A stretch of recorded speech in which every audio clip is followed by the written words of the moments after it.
Você sente um peso, uma inquietação que te segue, mesmo quando tudo parece estar no lugar. Uma coisa que não tem nome, mas que te aperta o peito nas horas mais quietas, quando o mundo lá fora finalmente se cala e você está sozinho com seus próprios pensamentos. É como se algo estivesse faltando, uma peça fundamental que, por mais que você procure lá fora, em conquistas, em dinheiro, em reconhecimento, nunca aparece. Você sente que está correndo, mas não sabe bem para onde, ou por quê. Eu sou o William, tenho 77 anos. Passei a maior parte da minha vida correndo exatamente assim. Construí um império, tive uma família, parecia que eu tinha tudo. Mas por dentro, eu carregava um vazio tão grande que me assustava. Não sou psicólogo, nem coach. Não tenho diploma para te ensinar nada. O que eu tenho é tempo. Tempo de sobra para olhar para trás, para as cicatrizes, e finalmente entender o que aconteceu comigo. E, talvez, o que está acontecendo com você. Nós, homens, somos mestres em disfarçar a dor. Aprendemos a engolir o choro, a transformar a raiva contida em produtividade, a cobrir a vergonha com uma fachada de força inabalável. Mas o corpo e a alma não esquecem. Talvez você se veja nos seus 35, 40, 50 anos, e se pergunte por que, mesmo com todas as suas conquistas, aquela sensação de não ser suficiente, de ser invisível, nunca vai embora. Por que você se sabotar quando está prestes a alcançar algo grande? Eu sei bem como é. Eu aprendi muito cedo que o amor, a atenção, a aprovação do meu pai, eram moedas de troca. Não vinham de graça. Eram conquistadas, a cada nota alta, a cada vitória no esporte, a cada elogio de terceiros que chegava aos ouvidos dele. Lembro-me de um dia, eu tinha uns 10 anos, e cheguei em casa com um troféu de corrida. O maior que eu já tinha ganhado. Ele estava na sala, lendo. Eu estendi o troféu para ele, orgulhoso. Ele apenas olhou para o objeto, não para mim, e disse: "Muito bom. Agora vá fazer sua lição de casa." Não teve um "parabéns, filho", nem um abraço. Apenas uma validação fria da performance. Eu aprendi ali, sem palavras, que meu valor não era quem eu era, mas o que eu fazia. E que a invisibilidade era o preço da falha. Meu pai era um homem de poucas palavras, e menos ainda de afeto. Ele era o sol do nosso universo, e tudo girava em torno das suas necessidades, das suas expectativas. Eu nunca ouvi chorar, nunca o ouvi dizer, "eu te amo."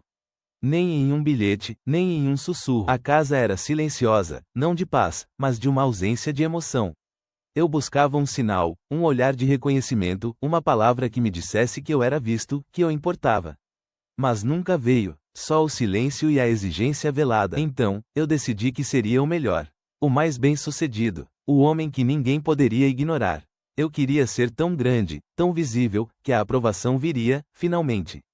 E para isso, eu me tornei implacável. Eu trabalhei sem parar. Abri minha primeira empresa aos 28. Aos 40, já era um nome no mercado. Aos 55, eu tinha tudo: mansões, carros de luxo, um jato particular, poder, respeito. Meu nome estava nas manchetes de jornais e revistas. Lembro-me de uma noite, eu estava no meu escritório, no último andar do meu prédio. A cidade brilhava lá fora. Eu tinha acabado de fechar o maior negócio da minha vida. Deveria ser o auge, mas, enquanto olhava para a vista, senti um frio na espinha. Aquela sala enorme, cheia de troféus e prêmios, parecia vazia.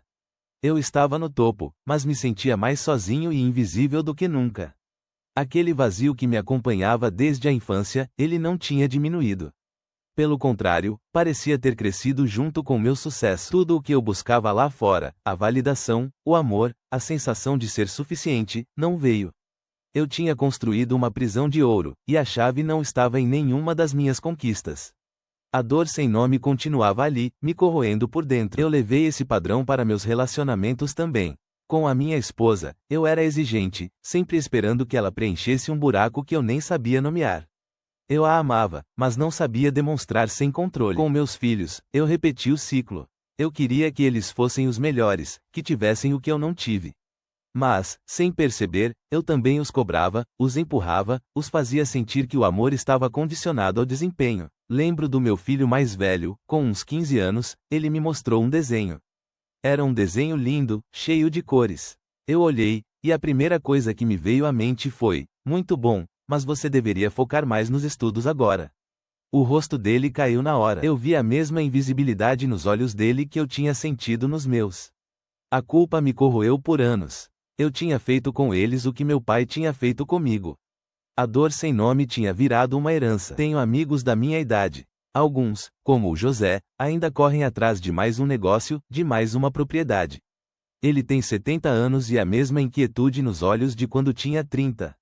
Nunca é o suficiente. Mas tem o Marcos. Ele era um dos mais ambiciosos da nossa turma. De repente, aos 60, ele parou.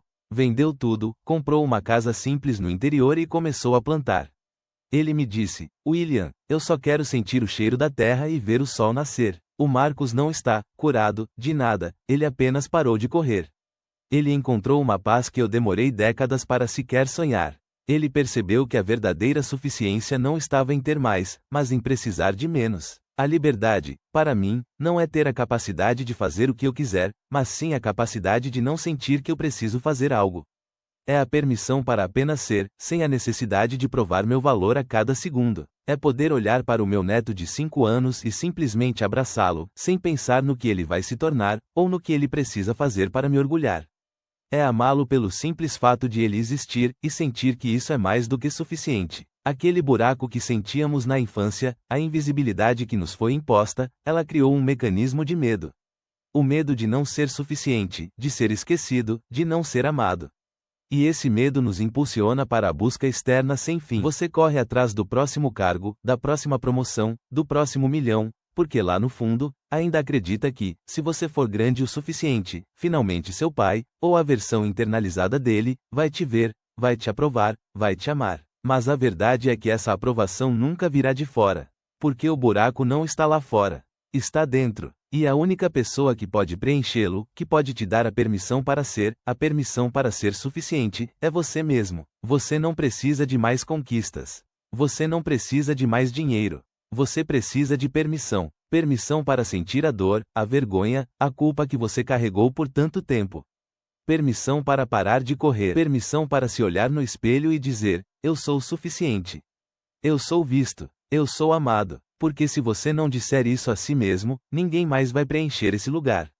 Ninguém. Se você sente um pouco do que eu senti, se essa conversa te tocou de alguma forma, não guarde isso só para você. Talvez haja um outro homem, um amigo, um irmão, um colega, que também está carregando essa dor sem nome. Ele pode estar correndo na mesma esteira que eu corri por décadas. Ele pode estar sentindo a mesma invisibilidade, a mesma culpa, a mesma vergonha.